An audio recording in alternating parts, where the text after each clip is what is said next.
오늘 우리에게 주시는 말씀은 데살로니가전서 5장 3절 말씀입니다.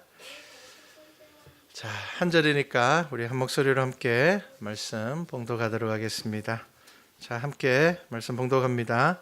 그들이 평안하다, 안전하다 할 그때에 임신한 여자에게 해산의 고통이 이름과 같이 멸망이 갑자기 그들에게 이르리니 결코 피하지 못하리라.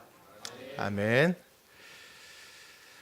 자, 어제 우리 아이들을 데리고 서울까지 가서 찬양 집회 참여하고 왔습니다. 갔다 와서 느낀 것 하나가, 사실 목회자이기 때문에 다음 세대에 대한 걱정들이 굉장히 많습니다.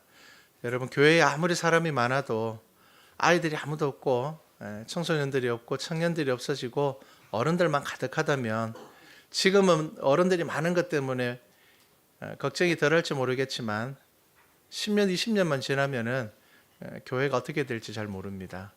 근데 어제 집회를 가서 어떤 생각을 했는가 하면, 저희가 집회 시작하기 2시간 전에 도착했거든요. 그런데 줄 서서 아이들이 기다리더라고요. 그리고 그 교회 본당이 3,000석이 넘었는데 자리가 없었어요. 꽉 찼습니다. 그래서 10대, 20대 아이들이 함께 모여서 2시간 반 정도 찬양하고 기도하는 그 모습들을 보면서, 정말 교회가 살려면 다음 세대가 분명히 살아나야 되고, 우리가 그것들을 위해서 기도 정말 많이 해야 되고, 또 한편으로는 포항에서 우리 교회가 그런 교회가 되었으면 좋겠다라는 생각을 했습니다. 여러분들이 그 꿈을 가지셔야 돼요. 우리가 이렇게 작은데, 그것이 아니라 우리는 작지만 우리와 함께 하시는 하나님은 가장 크신 분입니다. 그리고 우리는 못하지만 하나님께서는 그 일을 능히 하실 수 있는 분입니다. 그래서 우리 아이들이 멀리까지 가서 찬양 집회에 참여하는 것이 아니라 우리 교회에서, 포항 지역에서 그렇게 함께 찬양할 수 있고 아이들이 기도할 수 있는, 예배 시간 2시간 전에 그 예배를 사모하는 마음으로 기다릴 수 있는 예배가 우리 가운데 있다라면 정말 좋겠다라는 생각을 했습니다. 여러분들이 그러한 꿈들을 꾸시기 바랍니다. 자, 오늘 말씀은요, 데살로니가전서 5장 3절의 말씀인데, 이 데살로니가전서가 왜 기록되었는가 하면은, 사도 바울이 복음을 전하러 다니면서 이 데살로니가 지역에서 복음을 전하다가 쫓겨나서 베레아로 피신을 했습니다. 그런데 거기까지 유대인들이 쫓아와서 바울을 해하려고 했기 때문에 바울이 다시 아덴으로 피신을 하게 됩니다. 그렇게 피신을 하면서 그가 직접 데살로니가에 가보고 싶었는데 갈 수 없었기 때문에 이 데살로니가 교인들이 걱정이 되어서 그들을 위로하기 위하여서 적었던 편지가 이 데살로니가 전후서 말씀입니다.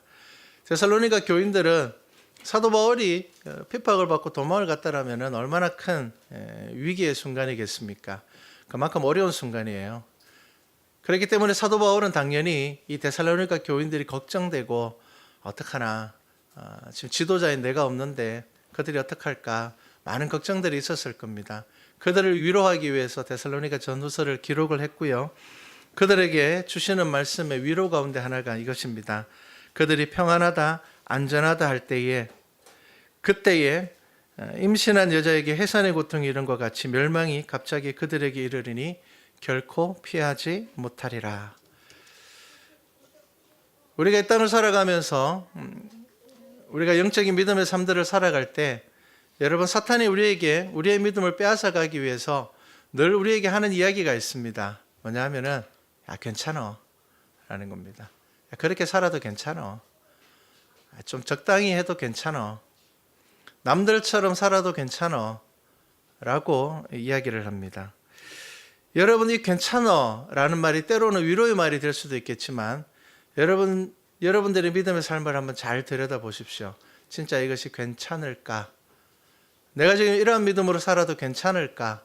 내가 예수 믿는다고 하면서, 내가 하나님의 자녀라고 생각하면서, 그리고 예수께서 나를 위해 죽으셨다라고 고백하면서 정말 나는 괜찮은 걸까? 한번 생각해 보셔야 됩니다. 지난주에 멕시코에서 큰 사건이 있었습니다. 어떤 사건이 있었습니까? 송유관이 폭발을 해서 최소 100명이 죽었습니다. 왜 송유관이 폭발을 했는가 하면요, 송유관에 누군가가 기름을 훔치기 위하여서 구멍을 냈습니다. 여러분 송유관에서 기름이 흘러나오면요 그냥 수돗물 흘러나오듯이 흘러나오지 않습니다. 뉴스를 보니까 엄청나게 나오더라고요. 진짜 무슨 바닥에서 지하수가 터진 것처럼 기름이 엄청나게 흘러나와요. 그런데 사람들이, 그 마을에 있는 사람들이 그 흘러나오는 기름을 퍼가기 위해서 바가지를 들고 다 모였습니다. 다 모였는데 뭐 이유는 모릅니다. 왜 불이 붙었는지. 수사당국에서는 아마 정전기 때문에 불이 났을 거라 하는데, 자, 송유관에 기름이 터져서 완전 넘쳐나는데 사람들이 온몸에 기름을 맞으면서 바가지를 들고 가서 막 기름을 퍼가고 있어요. 그런데 불씨가 탁 붙었습니다. 어떻게 될 것 같습니까? 지금 사망자 수가 최소 100명입니다. 그 마을에 700명이 사는데 100명이 지금 일단 사망을 했고요. 화상 환자들이 많아서 더 많이 죽을 거라고 합니다. 그러면 우리는 이렇게 생각할 겁니다. 아니 그 송유관이 터져서 기름이 그렇게 흘러나오면 도망을 가야지. 왜 사람들이 바가지를 들고 모일까? 여러분 우리나라에 만약에 송유관이 중간에 터졌다 그러면 여러분 바가지 들고 쫓아가시겠습니까? 우리나라는 기름 냄새만 나도 신고하고 도망갑니다. 맞죠? 이거 도시가스 냄새만 좀 나도 막 신고하고 사람들이 대피하잖아요. 그런데 송유관이 폭발을 해서 기름이 막 물처럼 흘러내리고 야 여기에 불 붙으면 우리 다 죽을 수 있겠구나. 그런 상황인데도 불구하고 사람들이 도망가는 것이 아니라 바가지를 들고 모였단 말이에요. 그런데 뉴스를 보니까 더 웃기는 게 뭐냐면요. 경찰들이 이 송유관 터진 거를 알고는 그 지역 경찰들이 와서 사람들이 다가가지 못하게 막았는데도 불구하고 이 경찰관들을 제치고 사람들이 다 들어가서 기름을 펐어요. 그러다가 갑자기 펑 터져가지고 순식간에 100명이라는 사람이 형체를 알아볼 수 없는 죽음을 맞이했고요. 많은 사람들이 지금 화상으로 병원에 입원해 있습니다. 그럼 도대체 왜 그럴까? 왜 경찰들도 위험하다고 이야기하고 못 들어가게 바리케이트까지 쳤는 거를 사람들이 그냥 뚫고 들어가가지고 그 기름을 퍼가지고 나왔을까? 여러 가지 이유가 있습니다. 그 이유 중에 하나가 뭐냐면 괜찮으라는 겁니다. 자, 멕시코에서 이 송유관을 뚫어서 기름을 훔치는 사건이 얼마나 일어나느냐? 하루 평균 40건이랍니다. 1년에 40건이 아니고요. 하루 평균 40건이랍니다. 그러니까 하루에 40건씩 기름을 뚫어가지고 사람들이 도둑질을 해가는데 1년이면 얼마나 되겠습니까? 365일인데 하루 평균 40건이 넘으면은 수천 건이네요. 그 가운데 폭발은 몇 번 일어나느냐? 1년에 두세 번씩 일어난대요. 자, 그러면 사람들이 어떤 생각을 할까요? 괜찮으라는 생각을 합니다. 야, 괜찮아. 재수 없는 애들이 죽는 거지. 야, 나 예전에 몇 번 가져와 봤는데, 야, 우리가 하루 종일 열심히 막 뼈 빠지게 일하는 것보다 가서 기름 한 바가지 퍼오면 그게 하루 일당보다 많답니다. 그리고 더 웃기는 게 뭐냐면 멕시코가 아주 이 주된 산유국 중에 하나임에도 불구하고 사람들이 기름이 없으니까 그 기름을 그렇게 해서라도 팔려고 쫓아간다라는 겁니다. 우리는 도저히 이해할 수 없습니다. 야, 분명히 저거 폭발할 텐데. 야, 뭐 기름 한 바가지가 뭐라고 저게 가가지고 저거를 얻어오려고 사람들이 생명을 내어놓고 저렇게 할 이유가 뭐가 있을까라고 분명히 생각합니다. 우리는 송유관 터져도 아무도 안 갈 겁니다. 차 타고 멀리 도망갈 겁니다. 혹시 더 크게 폭발할지 모르니까 야, 최대한 멀리 도망가자. 아주 멀리 도망갈 겁니다. 여러분, 이 괜찮아라는 생각이 사실은 저와 여러분의 모든 삶 가운데 있습니다. 야, 이렇게 살아도 괜찮아. 야, 내가 예수님 믿지만 이 믿음보다 다른 것 좀 중요하게 생각해도 괜찮아. 믿음보다 다른 것, 지금 내 앞에 급한 문제가 있으니까. 우리가 주님 앞에 내가 자녀를 처음 낳았을 때 하나님, 내가 이 자녀를 믿음 가운데 양육하겠습니다. 하나님의 말씀이 가장 우선적으로 양육하겠습니다 라고 이야기를 하지만 모든 부모님들이 사실 자녀들을 키우면서 믿음을 가장 중요하게 생각하느냐? 아쉽지만 그렇지 않습니다. 야, 그래도 공부를 더 열심히 해야지. 야, 교회 좀 빠지더라도 공부는 하러 가야지. 야, 일단은 좋은 대학 가고 나면 신앙생활 열심히 해. 여러분, 저와 여러분들에게 분명히 들어와 있는 생각이 있습니다. 괜찮아라는 생각이 들어와 있습니다. 목사님, 저도 마찬가지입니다. 때로는 이렇게까지 내가 해야 될까? 조금은 이렇게 해도 되지 않을까? 사단은 늘 저와 여러분들에게 괜찮아 라는 생각을 넣어줄 때가 있습니다. 야, 예배 좀 안 드리면 어때? 말씀 묵상 좀 안 하면 어때? 야, 찬양 좀 안 하면 어때? 기도 좀 안 하면 어때? 그냥 이번 주는 좀 편하게 지나면 어떨 것 같아? 괜찮아? 라는 생각을 저와 여러분들에게 넣어준다라는 것입니다. 그래서 우리는 이 괜찮으라는 생각에 그 말에 귀를 기울이기 시작하면요, 속력안이 터지면 바가지 들고 쫓아갑니다. 조금 이익이 된다고 생각을 하고 내 삶에 조금 득이 된다고 생각을 하면은 잠시 믿음을 내려놓고 바가지를 들고 쫓아가게 된다라는 것입니다. 그 멕시코에서 터진 송유관에서 100명이 죽었을 때 그 이전에 누군가는 먼저 가서 기름을 퍼갔기 때문에 사람들이 모이는 겁니다. 야, 저기 기름 지금 터졌는데 나와. 빨리 가. 늦게 가면은 없을지도 몰라. 늦게 가면은 군대가 와서 막아버리면은 기름 못 구할지도 몰라. 먼저 가서 퍼온 사람은 분명히 있을 겁니다. 아무도 못 퍼가지 않았을 겁니다. 누군가는 퍼가서 성공했기 때문에. 그리고 송유관이 터져가 사람들이 그만큼 죽어도 먼저 퍼간 사람은 어떻게 생각할 것 같습니까? 그러니까 좀 일찍 가야지. 빨리 가서 퍼왔으면 됐잖아. 왜 위험하게 뒤에 사람들 그렇게 많이 몰릴 때 가니까 잘못해서 불나는 거지. 다시 그 말에서 송유관이 터지면은 먼저 가서 퍼와서 죽지 않은 사람들 쫓아갈까요, 안 갈까요? 제 생각엔 갈 겁니다. 여러분, 사람이 그래요. 우리가 하나님께서 기뻐하시는 삶이 이겁니다. 하나님께서 우리가 이렇게 살기를 원하세요. 하나님은 우리가 이렇게 사는 것보다 이렇게 살기를 더 원하십니다라고 저와 여러분 다 알고 있어요. 이미 머릿속으로는 다 이해하고 있습니다. 이게 믿음의 삶입니다. 하나님께서 이거 기뻐하십니다. 다 알고 있어요. 그런데 여러분, 우리 마음 가운데 들어오는 생각이 뭔 줄 압니까? 그래도 지금은 좀 다르게 생각해도 괜찮지 않을까요? 라는 것이 저와 여러분의 믿음에 들어오는 생각일 때가 정말 많습니다. 제가 지난주에 영상을 보다가 국경 없는 의사회의 사역 영상을 봤습니다. 여러분들 아시는 것처럼 국경 없는 의사회는 의사들 가운데 선교적인 사역을 가지고 있는 사람들이 자기의 모든 이익들을 내려놓고 전쟁이 일어나고 있는 지역, 종교와 상관없이 많은 사람들에게 그리스도의 이름으로 복음을 전하기 위해서 사람들이 가서 사역을 하고 있습니다. 의사라면 여러분, 이 땅에서 살면은 그래도 최소한 남들보다 훨씬 더 좋은 삶을 살 수가 있고요, 환경을 가지고 살아갈 수가 있습니다. 편안한 삶이 어느 정도 보장되어 있습니다. 물론 100%는 아닙니다. 하지만 그들은 그 모든 것을 이룬 것 같은 그 삶을 내려놓고는 전쟁이 있는 곳, 가난한 곳, 질병이 있는 곳, 국경 없는 의사회에서 활동하는 의사들 가운데는 테러 때문에 목숨을 잃는 사람들도 있고요, 또 환자들을 치료하다가 감염이 되어서 죽는 사람들도 있습니다. 그럼에도 불구하고 그들은 그곳에 가서 그리스도의 이름으로 살아가더라고요. 왜 그렇게 살아갈까요? 어떠한 힘이 그렇게 살아가게 그들을 만들까요? 그들을 움직이는 힘은 바로 예수 그리스도입니다. 그리고 그들이 그들의 삶 가운데서 괜찮아라 라고 생각하는 것들을 내려놓고, 아니야, 하나님께서는 나에게 이렇게 살기를 원하셔 라는 그 음성 하나를 듣고 그곳에 가서 그렇게 살더라고요. 그래서 제가 그 영상 중에 몇 개를 보면서, 그 인터뷰를 보면서, 야, 참 이 사람들은 참 대단한 사람들이다. 정말 예수의 이름으로 살아가는 사람들이구나. 그런 생각을 했습니다. 한 번 인터뷰를 하면서 이렇게 이야기를 했습니다. 나는 여기 오기 전에도 나는 뭐 교회 빠지지 않았고, 나는 봉사도 했고, 나는 11조도 빠지지 않았고, 나는 감사헌금도 많이 했고, 나는 잘 나가는 의사였습니다. 그런데 어느 날 자기가 이제 골프를 굉장히 즐겼다고 합니다. 일주일에 2번 이상은 골프를 치러 갔는데, 골프를 치면서 그런 생각을 했대요. 아, 이게 하나님께서 정말 기뻐하시는 삶일까? 라는 생각을 했답니다.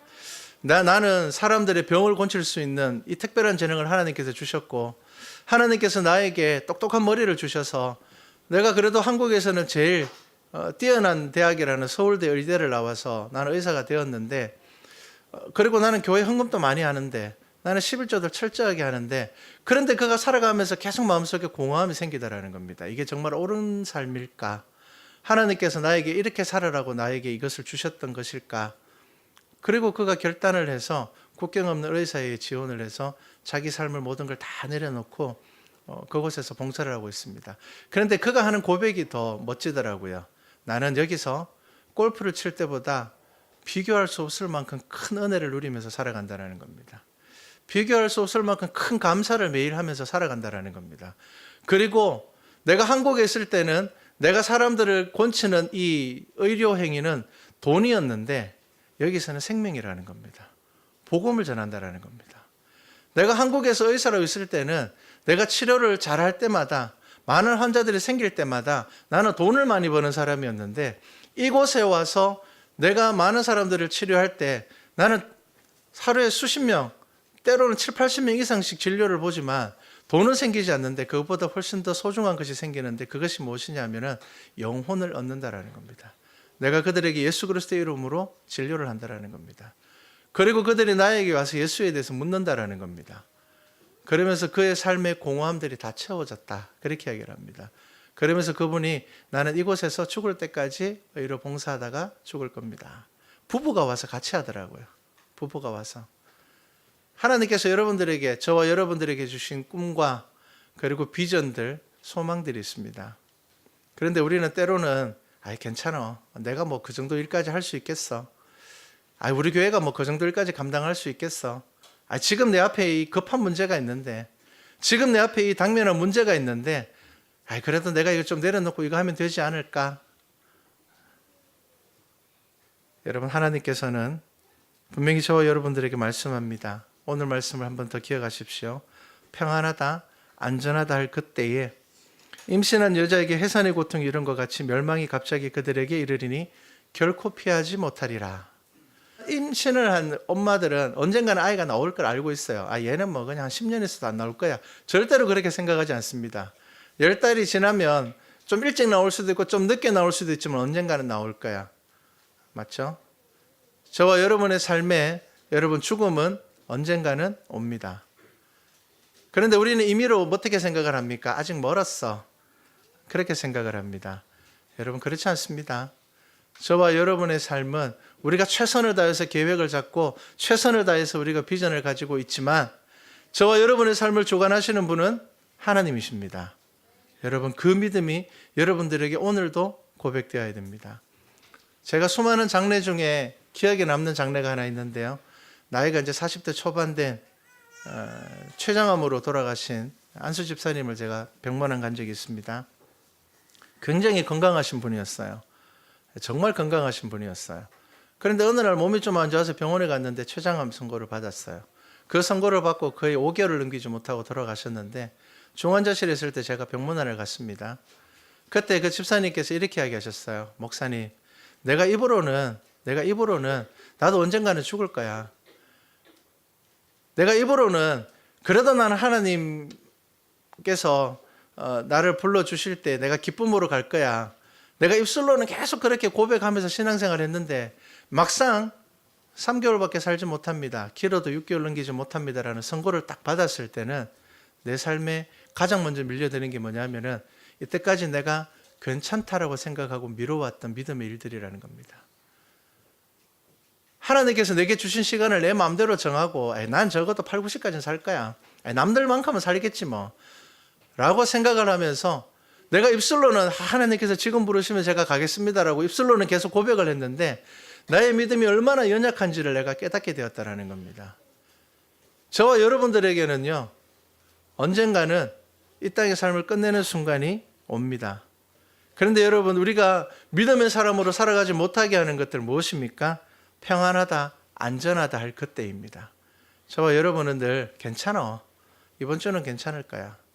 다음 주는 괜찮을 거야. 올해는 괜찮을 거야. 앞으로 한 10년은 괜찮을 거야. 여러분 우리는 그렇게 살아갈 때가 많다라는 겁니다. 여러분 인생을 크게 두 가지 방향으로 본다고 합니다. 자신을 위해서 살아가는 사람이 있고 타인을 위해 살아가는 사람들이 있다고 합니다. 그런데 자신을 위해 살아가는 사람은 무조건 이기적이고 타인을 위해 살아가는 사람은 무조건 넓은 마음으로 살아가는 것, 그건 또 아니라고 합니다. 자신을 위해 살아가는 사람도요, 자기 가치 실현을 위해서 막 봉사하고 다른 사람을 섬기고 그런 사람들도 많다고 합니다. 겉으로 보기에는 다른 사람을 위해서 살아가는 것 같은데 그 속에 들어가면 자기 만족, 나는 이렇게 도우면서 살아가는 사람이야. 나는 이렇게 살아갈 수 있는 사람이야. 네, 그런 마음을 가지고 살아가는 사람들도 있다라고 합니다. 그런데 그렇게 살아가는 사람들 자기 한계가 생긴다고 합니다. 자존심의 상처를 받으면 그 일들에 대해서 내려놓고 방향을 바꿔버린다고 합니다. 타인을 위해서 살아가는 사람들은요, 이 사람들의 가치는 다른 사람들의 행복을 통해서 채워진다고 합니다. 그래서 정말 열심히 봉사하고 베풀며 그렇게 살아가는 삶을 살아갑니다. 그리고 의로운 사람이라 때로는 그렇게 칭함을 받기도 합니다. 그리고 이런 사람들의 삶은 세상을 굉장히 따뜻하게 만들어 갑니다. 그런데 여러분, 저와 여러분은 나를 위해서 사는 사람도 아니고요, 타인을 위해서 살아가는 사람도 사실은 아닙니다. 우리는 누구를 위해서 살아가야 된 줄 압니까? 그리스도를 위해서 살아가는 사람들입니다. 여러분, 우리는 타인을 위해서 살아가되 그 사이에 그리스도가 있는 겁니다. 여러분, 그것 없이 타인을 위해서 살아가게 되면요, 결국은 나의 의를 드러나게 됩니다. 그리고 여러분, 내가 무엇인가 대단한 사람이 되었을 때 처음에 시작하는 의도와 상관없이 나는 교만해지게 되고요, 나의 권력을 누리게 되고요, 다른 사람들에게 악한 영향력을 미치게 될 때가 많다라는 겁니다. 저와 여러분은 그리스도의 이름으로 살아가는 사람들입니다. 그래서 그 사랑을 먼저 경험하셔야 됩니다. 우리는 타인을 위해 살아가는 사람들과 비슷한 것 같지만 여러분, 결정적으로 우리는 다릅니다. 무엇이 다릅니까? 우리는 이미 감당할 수 없는, 갚을 수 없는 그 큰 사랑을 받고 그 사랑의 힘으로 다른 사람을 사랑하는 사람들입니다. 그러니까 나의 도덕적인, 나의 성품적인 부분으로 다른 사람을 사랑하는 것이 아니라 하나님께서 나를 먼저 사랑하셨고 나를 위해서 그 아들을 보내주시고 그 생명을 내어놓기까지 우리를 사랑하셨기 때문에 그 사랑에 묻혀서 우리는 다른 사람을 사랑하는 겁니다. 그래서 여러분, 예수 그리스도의 이름으로 타인을 사랑하는 사람은요, 구제를 하더라도 이거는 내가 하는 것 아니야, 하나님께서 내게 주신 것을 나누는 것이야. 여러분, 이것은 엄청난 차이가 있습니다. 목사가 교회 재정으로 이웃을 도울 때에도 나를 내세울 수 없는 것은 왜 그렇습니까?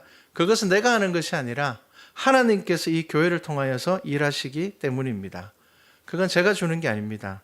그것을 내가 주는 걸로 생각을 하게 되고 내가 교회의 대표니까 내가 하는 거야 라고 생각하게 되면요, 반드시 교만에 빠지게 되고 반드시 그것은 잘못된 권위가 되어서 내 안에 자리 잡게 됩니다. 저와 여러분이 하는 그 모든 일은 예수님께서 하시는 일입니다. 예수님께서 우리 교회를 통하여서 하시는 일입니다. 송육 안에서 기름이 펑펑 솟아나도 사람들이 와서 그것 다 담아가더라도 저와 여러분은 그것에 관심을 가져서는 안 됩니다. 왜냐하면 그것은 저와 여러분이 땀 흘려서 일한 것이 아니기 때문입니다. 우리 인생을 돌아보면서 우리 인생을 살아가면서 우리는 분명히 그리스도의 메인 삶을 살아야 한다는 것입니다. 그래야지 지금 내 삶 가운데서 평안하다, 안전하다, 괜찮아 라고 이야기하는 그 음성보다 하나님의 음성에 귀를 기울일 수가 있게 됩니다. 자, 말씀을 마치려고 합니다. 여러분, 저와 여러분들이 한 주간을 살아왔고 한 주간을 살아가게 됩니다. 여러분 마음속에 괜찮아, 그냥 적당하게 해. 여러분, 그 음성에 귀를 기울이게 되면 저와 여러분은 하나님께서 주시는 비전을 잃어버리게 됩니다. 하나님께서 저와 여러분의 삶에 주시는 꿈을 잃어버리게 됩니다. 분명히 하나님께서는 저와 여러분에게 큰 꿈을 주셨고요, 우리가 예수 그리스도를 믿는 순간 우리의 삶은 예수님을 통하여서 새로워질 수 있는 힘을 가지고 있습니다. 그런데 우리가 괜찮아라는 음성에 귀를 기울이게 되면 그래, 우리가 뭘 할 수 있을까? 이 작은 교회가 이제 개척한 지 2년밖에 안 됐는데 우리가 뭘 할 수 있을까?